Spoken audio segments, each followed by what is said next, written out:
శ్రీ గురుభ్యో నమః. సువర్ణ మీడియా ప్రేక్షకులకి నా హృదయపూర్వక నమస్కారాలు. ఈరోజు మన టాపిక్ చాలా మంది మేజర్‌గా ఫేస్ చేస్తున్న ఇష్యూ అండి. బ్యాక్ పెయిన్, నడుము నొప్పి. ఈ నడుము నొప్పి ఎందుకొస్తుంది, ఏంటి అనేది పక్కన పెడితే irrespective of age, irrespective of gender అందరికీ కామన్ ప్రాబ్లమ్ అండి. సో అలాంటి back pain first root cause ఏంటి అనేది తెలుసుకోవాలి. దాని తర్వాత దానికి రెమెడీస్ ఏంటి అనేవి కూడా తెలుసుకోవాలండి.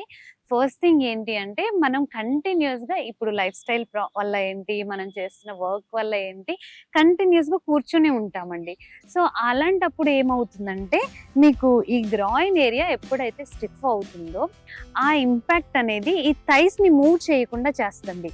ఈ గ్రాయిన్ ఏరియా స్టిఫ్నెస్ వల్ల ఈ థై మూవ్‌మెంట్ అనేది రాదు.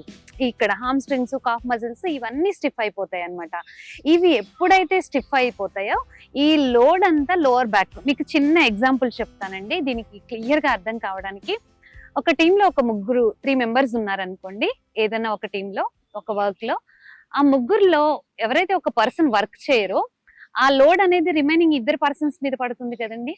సేమ్ అలాగే ఇప్పుడు ఈ గ్రాయిన్ ఏరియా ఎప్పుడైతే స్టిఫ్ అయిపోతుందో ఈ ఇంపాక్ట్ ఏమవుతుందంటే హామ్ స్ట్రింగ్ ని, కాఫ్ మజిల్స్ ని మూవ్ చేయకుండా స్టిఫ్ గా పట్టేస్తుంది. దీని వల్ల ఏమవుతుంది, ఈ lower back, upper back muscles అనేవి ఫార్వర్డ్ బెండ్ చేయాలన్నా, బ్యాక్ బెండ్ చేయాలన్నా కానీ అలా పట్టేసి ఉంచుతాయి అనమాట. ఆ స్టిఫ్నెస్ వల్ల చాలా మందికి లోవర్ బ్యాక్ ప్రాబ్లం వస్తుంది. సో ఇప్పుడు మనం రూట్ కాజ్ ఏంటి అనేది తెలుసుకున్నాం కదా, దీనికి రెమెడీస్ ఏంటి అనేది రెమెడీస్ ఏంటి అంటే మనం ఎప్పుడు ఫార్వర్డ్ ఫోల్డ్సే చేస్తామండి. మనం ఇంట్లో కూర్చున్నా, మనం నడిచినా, ఏం చేసినా, ఏదైనా కింద పడ్డా.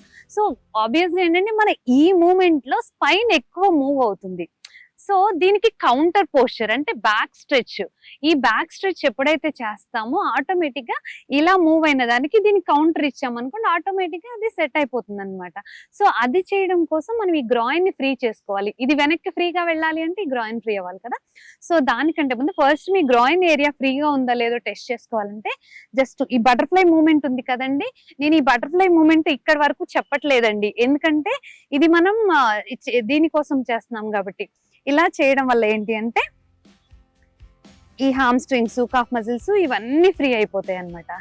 ఇలా చేసిన తర్వాత హ్యాండ్స్ ముందుకు పెట్టుకోండి, ఎంత వరకు వెళ్ళగలిగితే అంతవరకు బ్రీత్ తీసుకోండి. ఈ మూమెంట్ ఫస్ట్ లో కొంచెం కష్టంగా వస్తుంది ఇలా. సో ఇప్పుడు ఈ మూమెంట్ ఫ్రీ అయింది అనేది చెక్ చేసుకోవడం కోసం మనం. సో ఇది అయిపోయిన వెంటనే ఇదే స్పైన్ ని మనం ట్విస్ట్ చేయాలండి. ఎప్పుడైనా సరే స్పైన్ ని 4 డైరెక్షన్స్ లో ఎలా ట్విస్ట్ చేయాలి అంటే, ఇప్పుడు ఫార్వర్డ్ బెండ్ చేసాం కదా, నేను బ్యాక్ బెండ్స్ కూడా చూపిస్తాను. ఇది సైడ్ బెండింగ్ ట్విస్ట్ చేస్తున్నాము. ఈ స్పైన్ ని ఇలా ఎక్స్హేల్, ఇన్హేల్, ఎక్స్హేల్. ఈ ట్విస్టింగ్ చేయడం వల్ల ఏంటంటే కొంచెం ఈ లోవర్ బ్యాక్ మజిల్స్ అనేవి ఫ్రీ అవుతాయి. సో ఇప్పుడు మనం యాక్చువల్ బ్యాక్ పెయిన్ ఆసనాస్ లోకి వెళ్తున్నామండి. ఇది లై డౌన్ లో చేయాలి. Most of the back pain postures అన్ని లైన్ డౌన్ లోనే ఉంటాయండి. సో మీ పొజిషన్ ని కరెక్ట్ గా మ్యాట్ కి సెట్ చేసుకోండి. ఫీట్ రెండు ఎప్పుడు లోవర్ బ్యాక్ పెయిన్ ఉన్న వాళ్ళు ఫీట్ ఎప్పుడు క్లోజ్ పెట్టుకోవద్దండి, ఫీట్ వైడ్ గానే ఉండాలి. అండ్ చెస్ట్ దగ్గర ఎప్పుడు పెట్టకూడదండి, కొంచెం దూరంగా ఉంటేనే మీకు ఈ స్ట్రెచ్ అనేది. Breathe in, breathe out. దీన్ని భుజంగాసన అంటారు. ఇది మనం సూర్య నమస్కారాల్లో కూడా చేస్తాం, కానీ దానిలో చేసినప్పుడు మనం ఇంత ఎక్కువ ఫోకస్ చేయము. చూసుకోండి, మీరు చేస్తున్న పోస్చర్ కరెక్టా కాదా అనేది తెలుసుకోవడం కోసం ఇది ఈ నెక్ మూమెంట్. ఈ ఫస్ట్ గోల్లో మీకు ఇంతలా రాలేకపోతే ఇంకొంచెం ముందుకు తీసుకెళ్ళొచ్చండి ఇలా. ఇది ఈ థెరపెటిక్ గా చేసే పోస్చర్ లో మనం ఎక్కువ ఫ్లెక్సిబిలిటీ కోసం చూడకూడదండి. కాళ్ళు రెండు దగ్గరగా పెడితే మళ్ళీ మీ టైల్ బోన్ మీద ప్రెజర్ పడుతుంది. అందుకనే నేను కాళ్ళు రెండు దూరంగా ఉంచాను, ఎల్బోస్ కూడా మాక్సిమం దూరంగా ఉంచాను, అండ్ నెక్ ఏరియా ఫుల్ గా ఫ్రీగా ఉంచాను. సో ఇలా బ్రీద్ ఇన్ చేస్తాము, breathe out. Again inhale, exhale. So ఇలా 5 times, 10 times మీకు ఎంత కంఫర్టబుల్ గా ఉంటే అన్ని సార్లు చేసుకోవచ్చండి. దీని నుంచి ఇంకొంచెం బెటర్ గా చేసుకోవాలంటే ఈ రెండు ఇలా పెట్టుకొని ఇన్హేల్, ఎక్స్హేల్, ఇన్హేల్. ఇక్కడ నేను చూడండి, నేను ఇలా స్ట్రెచ్ చేయట్లేదండి, నా హెడ్ డైరెక్షన్ స్ట్రైట్ గానే పెడుతున్నాను. ఎక్స్హేల్. మళ్ళీ ఇందులో ఇంకొంచెం వేరియేషన్ చూద్దామండి. ఇన్హేల్ చేసి కంఫర్టబుల్ గా మీ లెఫ్ట్ సైడ్ కి చూసుకోండి. మీ లెఫ్ట్ ఫీట్ ని మీరు అబ్జర్వ్ చేయగలగాలండి. ఎక్స్హేల్, మళ్ళీ ఇన్హేల్ చేస్తాము, మళ్ళీ ఇన్హేల్ చేసుకొని లెఫ్ట్ సైడ్ కి. ఎప్పుడైతే మీరు లెఫ్ట్ సైడ్ కి టర్న్ అవుతున్నారో మీరు రైట్ ఫీట్ ని చూడడానికి అబ్జర్వ్ చేయడానికి ట్రై చేయండి. మళ్ళీ inhale, exhale, look at your left feet.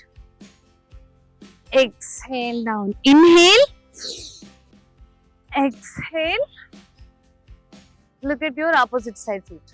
ఇలా చేసిన తర్వాత మళ్ళీ కొంచెం రిలాక్స్ చేసుకోండి.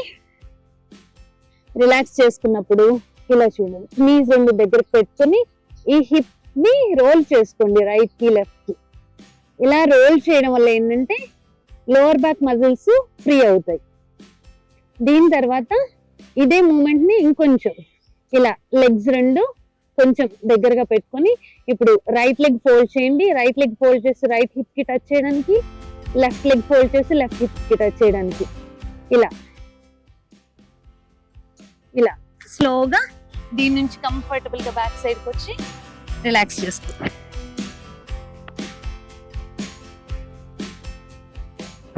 Relax slow. ఇలా చేసుకోవడం వల్ల ఏంటంటే లోవర్ బ్యాక్ మజిల్స్ అన్ని ఫ్రీ అవుతాయండి. దీన్ని ఒక్కరోజు చేసి నా బ్యాక్ పెయిన్ తగ్గట్లేదు అంటే కాదండి, ప్రతిరోజు మీరు ఎలా చేస్తున్నారో ఈ లోవర్ బ్యాక్ అనేది ప్రతిరోజు స్టిఫ్ అవుతూ ఉంటుంది. సో అలా ప్రతిరోజు స్టిఫ్ అవడం వల్ల మీరు ప్రతిరోజు ఈ స్ట్రెచెస్ చేస్తూనే ఉండాలి, ఈ కౌంటర్ పోస్టర్స్ చేస్తూనే ఉండాలి. అప్పుడే మీ లోవర్ బ్యాక్ మజిల్స్ ఫ్రీ అవుతాయండి. నెక్స్ట్ టైం మరొక వీడియోలో మళ్ళీ కలుద్దాం. Thank you.